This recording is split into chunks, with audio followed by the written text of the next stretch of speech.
Now listen, if you grew up in the 80s, or even if you just love the golden era of hip hop, you know exactly what this logo means. Troop, World of Troop.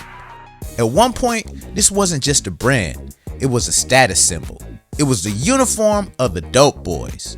It was on the backs of LL Cool J, MC Hammer, and Public Enemy. If you had a Troop jacket, you were the man in the hood. They were doing millions in sales, competing with Nike and Reebok. They were unstoppable. But then, in the blink of an eye, it was gone.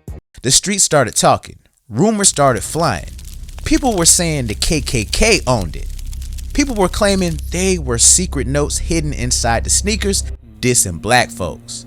And just like that, one of the biggest empires of hip-hop fashion crumbled to dust. But was any of it true? Or was it just a corporate hit job? And the biggest question of all, what happened to the men behind the brand? You won't believe where they are today. One is selling houses, and the other, well, he's running a multi-billion-dollar empire. Now grab your popcorn, because we are getting deep into the messy, controversial rise and fall of Troop clothing. Now let's get into the story. Now to understand how Troop took over the world, we gotta go back to the South Bronx in 1985. We're talking about the crack era, the birth of modern hip hop, the hustle. There were two brothers, Teddy Hale and Harvey Hale. Now these guys weren't rappers, they were Jewish kids from New York who knew how to make a dollar. They ran a sneaker store in the Bronx that was locally famous. And listen to the name of the store, you can't make this up. It was called the Jew Man's. Yeah, it sounds crazy, but back then, that was the spot. Now Teddy Hale said in interviews later that the name was wild, but people knew they could pull up and get a bargain. If he had $28 for a $30 pair of shoes, Teddy would make it happen. Now Teddy realized something important. The hustlers, the drug dealers, the guys getting money, they didn't want what everyone else had. They wanted luxury. They wanted to look expensive. He saw what Dapper Dan was doing in Harlem, remixing Gucci and Louis Vuitton, and he said, I can do that. So Teddy and Harvey teamed up with a designer named William Kim. Now keep that in mind, William Kim, because his story is the craziest one of them all. They launched the World of Troop. The concept was simple, luxury streetwear. Before that was even a word. Big logos, leather everywhere, gold plates. It looked like money. And the price tag? It wasn't cheap. A Troop jacket could run you $300 back in 1987. That's like $1,000 in today's money. Now they hit the ground running. They didn't wait for permission, they went straight to the top. They got LL Cool J, and let's be real, in '87, LL was the Michael Jordan of rap.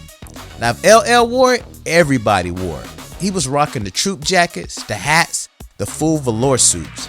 Then came Public Enemy. The irony was crazy.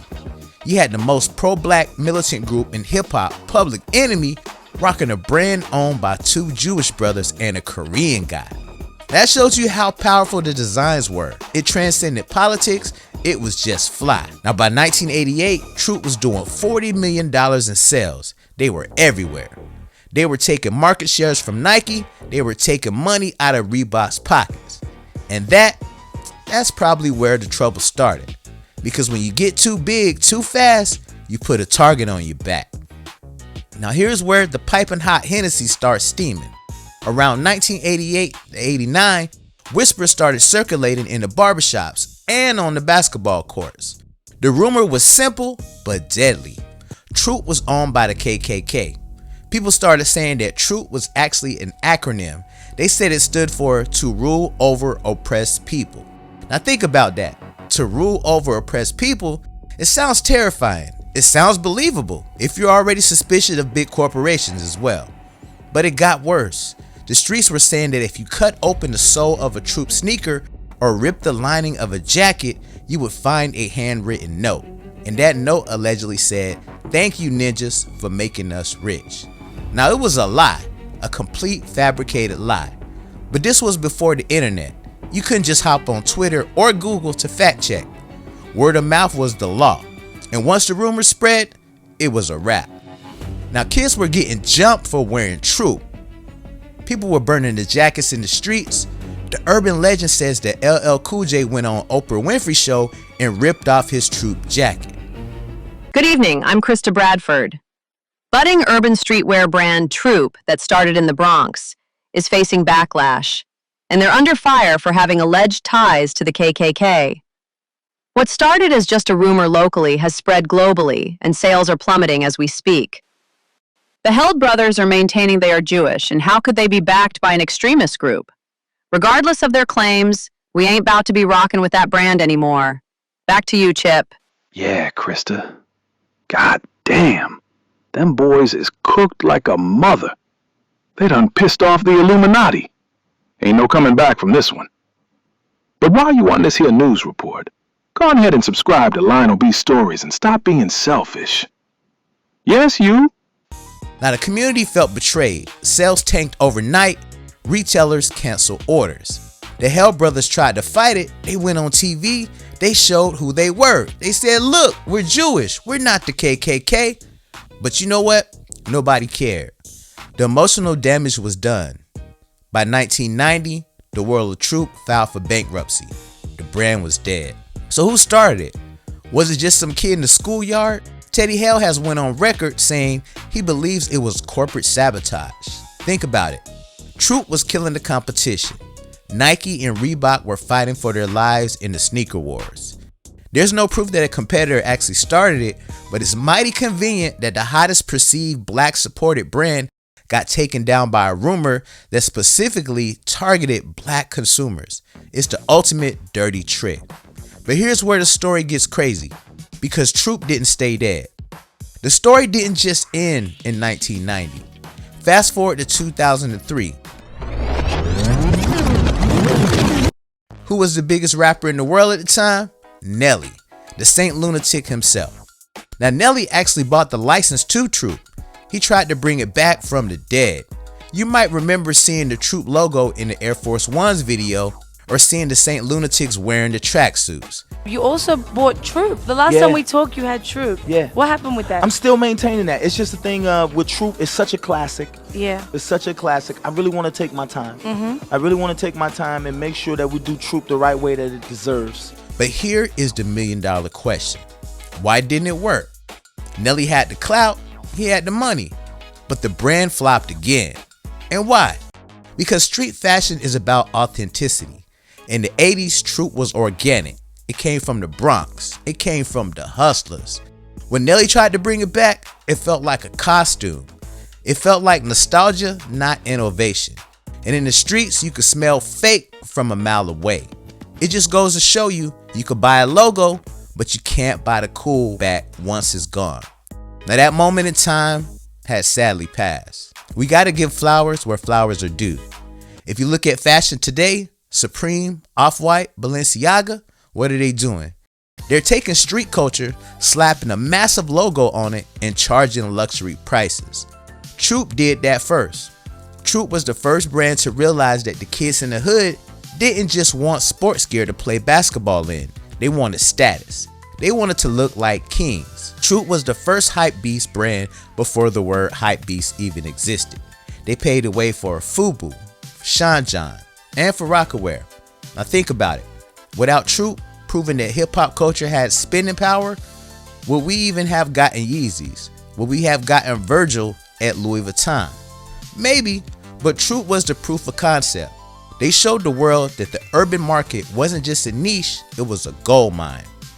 And finally, we gotta look at the dark side of this story. We talk about cancel culture today like it's new. We talk about fake news on Facebook and Twitter like it just started. But Troop was the original victim of fake news. Think about how scary that is. There was no internet, no Twitter, no Instagram to clear your name. Just a rumor whispered in a barbershop that traveled from New York to LA to Chicago, mutating and getting worse every time. They owned by the KKK. There are notes in the shoes. It was a viral meme before the internet existed, and it destroyed a multi-million-dollar company in months. It's a lesson for every entrepreneur watching this video right now. You can have the best product in the world. You can have LL Cool J endorsing you. You can have millions in the bank, but if you lose the trust of the community, If the streets turn on you, it's game over. Now, Troop didn't die because of bad designs. It died because they lost the narrative. So where does that leave us? The Troop jacket is a relic now and iconic. It's a collector's item. You can see some on eBay for the low. It's a piece of history. A reminder of a time when hip hop was young, money was fast, and rumors could kill. Oh yeah, and I almost forgot. William Ken? You can't tell the story of World of Troop without him. He was a Korean partner who helped build the empire alongside the Hell Brothers. It's crazy when you think about it. People really believed the brand was run by the KKK, but the owners were actually Jewish and Korean. Now, William Ken was a living proof that the rumors were a lie, but back then, the streets didn't want to hear it. When the brand imploded, Ken basically vanished from the spotlight. While the gear is making a comeback today, the man himself remains a mystery, a ghost from the golden era of hip-hop fashion. But I want to know what you guys think. Do you remember the rumor? Did you believe it back then? Did you burn your jacket?